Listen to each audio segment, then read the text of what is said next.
Here's a story from Grandpa for my three favorite little girls, Emma, Ayla, and Audrey. Sometimes family can be complicated.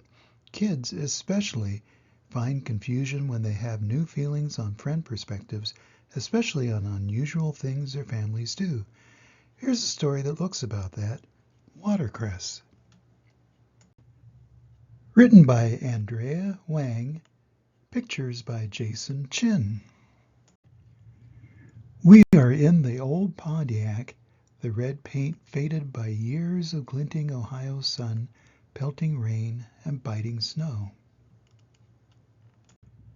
The tops of the corn stalks make lines that zigzag across the horizon.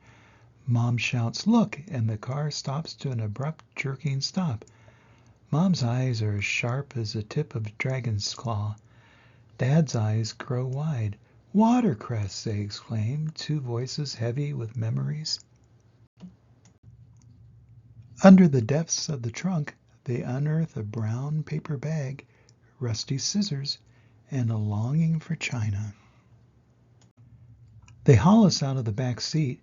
We are told to untie our sneakers, peel off our socks, and roll up our jeans. We have to help them gather it. The water in the depth is cold. It stings my ankles, and the mud squelches up between our toes. A car passes by, and I duck my head, hoping it's no one I know. My parents cut bunches of the small plant, long stringy stems with leaves round as coins. My brother yanks watercress up by the handful, roots dripping dirty water onto my shirt, and thrusts it close to my face. There are tiny snails clinging to the underside. I squirm away. The bag in my hands grows heavier and heavier with the weight of the watercress. The paper is soaked, and I'm half afraid, half hopeful that the bottom will split, sending all the plants back down into the muck. Finally, we load everything, the doggy bag, my sopping shirt, our sudden selves, into the car and head home. Our original destination is long forgotten, a memory of something unfinished. On the dinner table that night is a dish of watercress, glistening with garlicky oil and freckled with sesame seeds. The mud and the snails are long gone, but I still don't want to eat it, any of it. I only want to eat vegetables from the grocery store. Mom and Dad press me to try some. "It is fresh," Dad says. "It is free," Mom says. I shake my head. Free is bad. Free is hand-me-down clothes and roadside trash heap furniture, and now dinner from a ditch. Mom sighs and disappears into her room, returning from an old photo. "My family," she says, "from before." We stare. Mom never talks about her China family. She points to a small boy as thin as a stem of watercress. "My little brother, your uncle." We hold our breaths.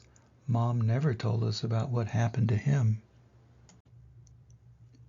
During the Great Famine, she says, we ate everything we could find, but it was still not enough. Notice in the illustration that the little boy isn't there anymore. I look from my uncle's hollow face to the watercress on the table, and I am ashamed of being ashamed of my family. I take a bite of the watercress, and it bites me back with its spicy, peppery taste. It is delicate and slightly bitter, like Mom's memories of home. Together, we eat it all and make it a new memory of watercress. And that's the end of the story. In this story, the girl was embarrassed because her mother and father did things that were different from her friend's parents. But when she understood why her parents did such unusual things, she wasn't embarrassed anymore. You'll find that at some point you will become embarrassed about your families and even grandparents because they are just so weird. But be patient and try to understand why they are so weird, and remember that they love you. I bet you'll find out that when you are older, you will understand your family may have been unusual, but unusual is a good thing, maybe even a great thing. Always remember that Grandpa loves you, even if you think I am embarrassing, and I hope to see you soon. Bye-bye.